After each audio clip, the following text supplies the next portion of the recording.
बिस्मिल्लाहिर्रहमानिर्रहीम। अस्सलाम वालेकुम स्टूडेंट। आज हम प्रॉपर्टी ऑफ एसिड के बारे में डिस्कस करेंगे कि एसिड के पास कौन कौन सी खुसूसियत है। हमने पिछले लेक्चर में क्या पढ़ा था? हमने डिफिनीशन ऑफ एसिड्स और क्लासिफिकेशन ऑफ एसिड्स को पढ़ लिया था।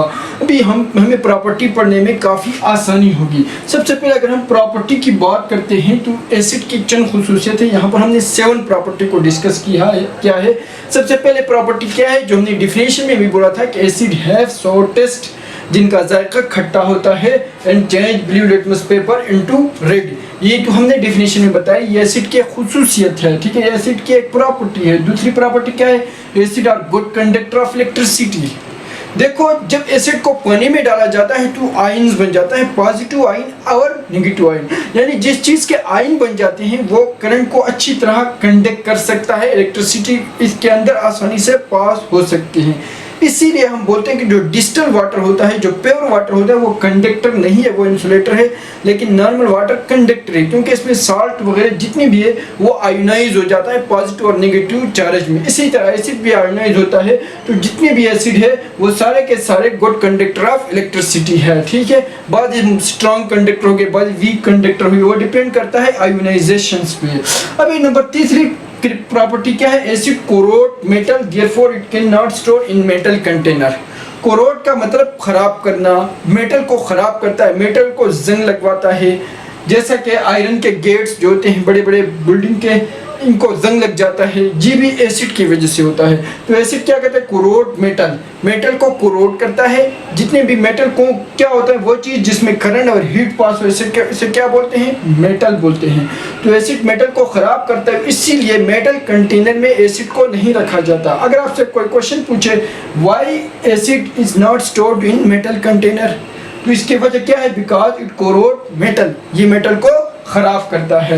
इसके बाद हम अगर तो इसको कहाँ पर रखते हैं? अगर मेटल कंटेनर में नहीं रखते, गिलास, जितने भी प्लास्टिक के कंटेनर नहीं होते, प्लास्टिक के जो बर्तन वगैरह नहीं होते, इनमें मेटल को रखा जाता है। इसके बाद 4th प्रॉपर्टी क्या है? मिनरल एसिड, जिनको हमने स्ट्रॉन्ग एसिड बोला था। ये जो होते हैं कैन डैमेज वुड, ये लकड़ी को भी खराब कर सकते हैं, पेपर को भी खराब कर सकते हैं, क्लॉथ कपड़ों को भी खराब करते हैं, एंड स्किन, और इंसानों की जो चमड़ा है इसको भी खराब कर सकते हैं। Therefore it should be handled carefully. तो इनको केयरफुल्ली देखना चाहिए, केयरफुल्ली इनका एहतियात से इनको इस्तेमाल करना चाहिए। ठीक है, और जो वीक एसिड होते हैं इनका एहतियात न किया तो भी कोई प्रॉब्लम नहीं होगा। Acid react with active metal to form salt and hydrogen gas. यानी जब एसिड किसी मेटल के साथ रिएक्ट करता है तो वो हमेशा साल्ट और हाइड्रोजन बनाएगा।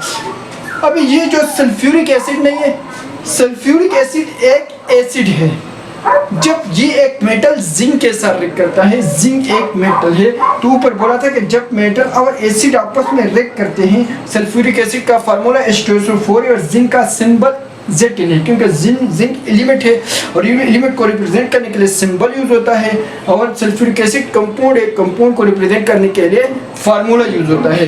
जब ये दोनों आपस में कंबाइन हो जाता है तो जिंक सल्फेट बन जाता है। अभी ये जो जिंक सल्फेट नहीं है, ये साल्ट है। तो इस एसिड का हाइड्रोजन इसी जिंक ने निकाल दिया और हाइड्रोजन को अलग कर दिया, तो हाइड्रोजन गैस रिलीज हुआ। तो जब किसी एसिड से इसका हाइड्रोजन निकाल कर उसकी जगह क्या लगाए? मेटल लगाया जाए, तो वो हमेशा साल्ट बन जाता है। तो एसिड जब मेटल के साथ रिएक्ट करता है, साल्ट और हाइड्रोजन गैस प्रोड्यूस होता है। Acid react with base to form salt and water. जब एसिड बेस के साथ रिएक्ट करता है तो वो भी वाटर और साल्ट बन जाता है। जब एसिड मेटल के साथ रिएक्शन करता है, साल्ट और हाइड्रोजन गैस बन जाता था, लेकिन बेस के साथ रिएक्शन करता था तो साल्ट और वाटर बन जाता है। और इसी रिएक्शन को एक खास नाम दिया जाता है न्यूट्रलाइजेशन रिएक्शन। और इस रिएक्शन में हीट रिलीज होती है, तो ये एक्सोथर्मिक रिएक्शन है जिसमें हीट बाहर खारिज होती है। तो ये जो हाइड्रोक्लोरिक एसिड है, एक एसिड है, और सोडियम हाइड्रोक्साइड जिसका फार्मूला NaOH है, NaOH, और हाइड्रोक्लोरिक एसिड का फार्मूला क्या है? HCl।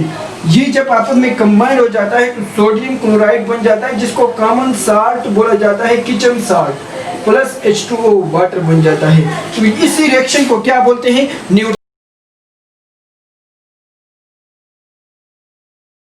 तो बुक में 3 यूजेस है, सल्फ्यूरिक एसिड का यूजेस, 3 एसिड का यूजेस है, हाइड्रोक्लोरिक एसिड का यूजेस और नाइट्रिक एसिड का यूजेस। तो सबसे पहले अगर हम बात करते हैं कि सल्फ्यूरिक एसिड के यूजेस क्या है, तो सल्फ्यूरिक एसिड एक बहुत ही अहम केमिकल होता है, इसको किंग ऑफ केमिकल भी बोला जाता है। क्या बोला जाता है? किंग ऑफ केमिकल्स, यानी हर केमिकल का king, king of chemical. King of chemicals किसको बोला जाता है? सल्फ्यूरिक एसिड को। तो ये जो एसिड है ये यूज होता है ड्रग्स और प्लास्टिक इंडस्ट्री में, यानी जितने भी किस्म के प्लास्टिक बनते हैं, जितने किस्म के मेडिसिन बनते हैं, इनमें किसी न किसी तरह सल्फ्यूरिक एसिड यूज होता है। इसके बाद नंबर दूसरा इसका यूज क्या है? It is use in preparing fertiliser like ammonium sulphates. Fertiliser खाद को बनाने के लिए भी सल्फ्यूरिक एसिड का यूज होता है। एक किस्म के खाद बनती है जिसमें सल्फ्यूरिक एसिड इस्तेमाल होता है, इसी खाद का नाम अमोनियम सल्फेट है। इसके बाद it is used in car battery. जी कार बैटरी में जितनी भी है उनकी बैटरी में सल्फ्यूरिक एसिड का यूज होता है। यहाँ पर ये डिहाइड्रेटिंग एजेंट्स यानी वाटर को ऑब्जर्व करने के काम आता है। It is use in textile, papers and leather industry, यानी टेक्सटाइल कपड़े बनाने की इंडस्ट्री में यूज मुख्तलिफ अंदाज में यूज होता है, पेपर इंडस्ट्री में भी और लेदर इंडस्ट्री में भी। लेदर इंडस्ट्री से जी चमड़े से वाटर को क्या करता है? रीअब्जॉर्ब करता है और इसको गीला होने नहीं देता चमड़े को। तो यहाँ पर सल्फ्यूरिक एसिड को यूज हो जाता है क्योंकि ये डिहाइड्रेटिंग एजेंट से वाटर को रीअब्जॉर्ब करता है। डिहाइड्रेटिंग एजेंट का मतलब क्या है? वाटर को जज़ब करता है। इसके बाद दूसरा जो एसिड है वो भी एक मिनरल स्ट्रॉन्ग एसिड है, हाइड्रोक्लोरिक एसिड, जिसका फार्मूला HCl है। ये हमारे स्टमक में भी मौजूद होता है और यहाँ पर इसका काम है कि हमारे फूड में जो बैक्टीरिया, वायरसेस वगैरह है इनको किल करना है।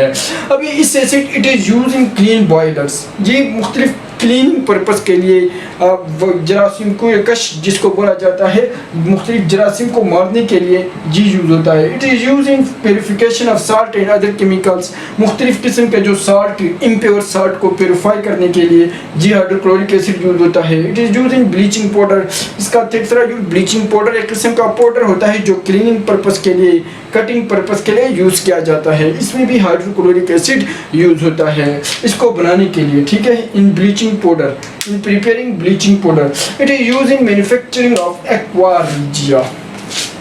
एक्वा रिजिया की अगर हम बात करते हैं तो एक्वा रिजिया एक मिक्सचर है जिसमें हाइड्रोक्लोरिक एसिड और नाइट्रिक एसिड मिले हुए होते हैं। 3% हाइड्रोक्लोरिक एसिड है और 1 नाइट्रिक एसिड है, इसी रेशियो में 3:1, यानी अगर 100 मॉलिक्यूल्स का मिक्सचर है एक्वा रिजिया तो इसी में 75 मॉलिक्यूल हाइड्रोक्लोरिक एसिड के होंगे और 25 मॉलिक्यूल नाइट्रिक एसिड के होंगे। और ये जो मिक्सचर होता है ये बहुत ही इंपॉर्टेंट है। दुनिया के किसी भी लिक्विड में ये सलाहियत नहीं है कि वो गोल्ड और प्लेटिनियम को अपने अंदर जज़ब करे या उनके साथ रिएक्ट करे, गाड़ी, लेकिन एक्वा रिजिया ऐसा कर सकता है। तो इसीलिए इसकी अहमियत बहुत ज़्यादा है केमिस्ट्री में। इसके बाद हम बात करते हैं नाइट्रिक एसिड्स का। इसके यूजेस क्या है? It is using, mainly use होता है फर्टिलाइजर्स में, खाद बनाने में मेनली नाइट्रिक एसिड यूज होता है। सल्फ्यूरिक एसिड भी यूज होता है लेकिन ज़्यादा ये यूज होता है। अमोनियम नाइट्रेट्स एक किस्म का खाद है जिसमें नाइट्रिक एसिड यूज होता है। It is essential for production of explosive, यानी जितने भी धमाके हो जाते हैं मिसाइल्स बनाने के लिए या मुख्तलिफ बारूद वगैरह बनाने के लिए नाइट्रिक एसिड का यूज होता है क्योंकि ये धमाका खेज मवाद में यूज होता है। TNT एक धमाका खेज मवाद है, ट्राई नाइट्रोटोइलिन इसका नाम है जी, बहुत एक्सप्लोसिव है और इसको बनाने के लिए नाइट्रिक एसिड यूज होता है। यानी एटम बम में अगर कौन सा एसिड यूज होता है तो आप कह सकते हैं नाइट्रिक एसिड्स। मिसाइल्स, मुख्तलिफ किस्म के मिसाइल्स में, मुख्तलिफ किस्म के बम में ये चीज़ नाइट्रिक एसिड यूज होता है। It is use to extraction of metal from their ores, metal को एक्सट्रैक्शन करने के लिए हम जो आयरन निकालते हैं, गोल्ड, कॉपर वगैरह, जब अर्थ से निकाला जाता है तो ये बहुत इम्प्योर फॉर्म में होता है। इनको प्योरीफाई करने के लिए नाइट्रिक एसिड, अपनी ओरिजिनल हालत में लाने के लिए नाइट्रिक एसिड यूज होता है। Extraction of metal from their ore और impure form of metal, impure forms होते हैं, इसको प्योर बनने के बाद हमें मेटल मिल जाएगा। इसके बाद it is a component of aqua regia. यहाँ पर हमने बोला था कि एक्वा रिजिया में नाइट्रिक एसिड्स और हाइड्रोक्लोरिक एसिड मौजूद होते हैं। तो ये चंद यूजेस थे एसिड का। उम्मीद है एसिड के बारे में हमारा जो कंसेप्ट है वो मुकम्मल हो गया है। उम्मीद है ये वीडियो आपको समझ आई होगी। अगर आई है तो चैनल को सब्सक्राइब जरूर करना। Thank you for watching.